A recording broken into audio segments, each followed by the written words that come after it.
এমন আগুন যা দুনিয়ার আগুন থেকে ৭০ গুণ বেশি তীব্র হবে। মানুষ তাতে জ্বলে পুড়ে যন্ত্রণায় ছটফট করবে, কিন্তু মৃত্যু ঘটবে না। সেখানে এমন ভয়ঙ্কর ঠান্ডা থাকবে যে মানুষ বরফের মতো জমে যাবে। সেখানে খাবার হিসেবে দেওয়া হবে কাঁটাযুক্ত বিষাক্ত এমন আগুন যা দুনিয়ার আগুন থেকে ৭০ গুণ বেশি তীব্র হবে। মানুষ তাতে জ্বলে পুড়ে যন্ত্রণায় ছটফট করবে, কিন্তু মৃত্যু ঘটবে না। সেখানে এমন ভয়ঙ্কর ঠান্ডা থাকবে যে মানুষ বরফের মতো জমে যাবে।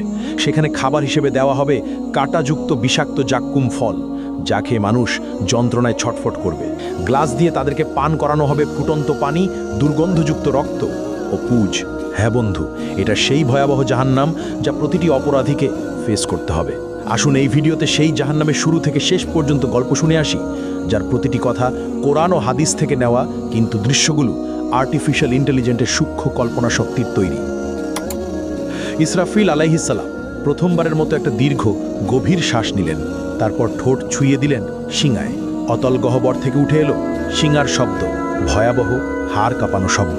প্রথমে তাতে কেঁপে উঠল মক্কা আল মুকাররামা, তারপর সেই ঢেউ ছড়িয়ে পড়ল মদিনা আল মুনাওয়ারাতে, আবৃত করল মসজিদে নববীর প্রতিটি ইট, প্রতিটি স্তম্ভ।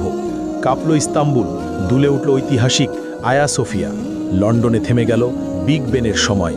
নিউ ইয়র্কের আকাশচুম্বী দালানগুলো গর্জে উঠল ভয়ের কম্পনে। টোকিওতে যন্ত্রপাতি ছিন্ন ভিন্ন হয়ে পড়ল। একই মুহূর্তে গোটা পৃথিবীর প্রতিটি প্রান্তে ছড়িয়ে পড়ল সেই বিকট শব্দ। আকাশের তারারা একে একে নিভে যেতে লাগলো। সেই দীপ্তিমান সূর্য ডুবে গেল অদৃশ্য অন্ধকারে, আর চাঁদ ভেঙে টুকরো টুকরো হয়ে গেল আকাশের বুকে। মুহূর্তেই সমগ্র মহাবিশ্ব এক বিশাল কবরস্থানে রূপ নিল। নেমে এলো নীরব নিস্তব্ধতা। সবকিছু সম্পূর্ণ অন্ধকার, সবকিছু মৃত্যু কোলে ঢলে পড়েছে। সবকিছু আচ্ছাদিত হয়ে গেল, শুধু আল্লাহ অবশিষ্ট রইলেন। ঘোষণা আসলো, আজ কার জন্য রাজত্ব? কিন্তু কেউ উত্তর দিল না। কতক্ষণ স্থায়ী হলো এই ভয়াবহ নীরবতা? ৪০ বছর, নাকি ৪০ দিন, নাকি ৪০ ঘন্টা? কেউ জানে না, কারণ সময়ও থেমে গেছে, স্থানও বিলীন হয়ে গেছে। শুধু আল্লাহ জানেন এই অপেক্ষার দৈর্ঘ্য কত হবে। মৃতরা মিশে গেছে মাটির সঙ্গে, হাড়গুলো মিশে গেছে ধুলায়, চুলগুলো পচে গেছে, নখেরও অস্তিত্ব নেই। কিন্তু আত্মাগুলো এখনও অপেক্ষায় আছে। বারজাকের জগতে তারা অপেক্ষা করছে, কারোর জন্য কবরের শাস্তি, কারোর জন্য কবরের নেয়ামত। কিন্তু সবাই অপেক্ষায়। তারপর এলো সেই পবিত্র মুহূর্ত।